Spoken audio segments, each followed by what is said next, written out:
Hello, hello guys! Welcome sa BG Resort.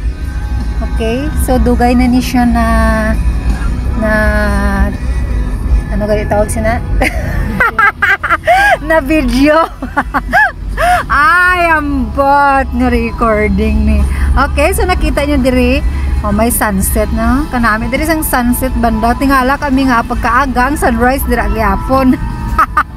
Ang patano na tabo. So amo ning ila nga kwarto. No, pag sulod mo dira no, nami ang ila sa pila ka na presyo sinida?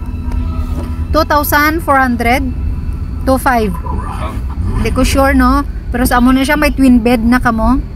Kag libre na ang tatlo ka tao kapag mag-book kamo with room. Oh, so amo na ni siya. May bata pag nga nagahibi. Kung gabi tinaw kayo ang ilang tubig kay nami. So ara nakita nyo no, dira lang gyapon ang sunrise, di ba? Amin nyo kung ano pag ang manami diri, amo ang ilang mga mangroves kay gina-preserve gid nila. Hindi masyado ka fine ang ilang sand, pero kanami lang sang ano kay lapad ding ilang shore. Pagkatapos ang mga bato hindi man masakit. So diri naman makita nyo naman diri ang mga palagmay nga mga pebbles. So diri nga side pwede ko mag picture no? So far may nagakayak dira.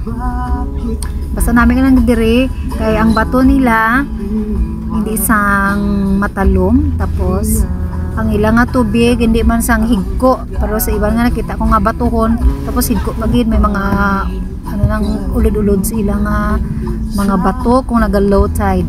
Kag ang unique pagid diri kay ang ilang stones kulay pink. So damo ko na collect nga pink. Tapos do ang sand nila do may mga pigments ang mga pink.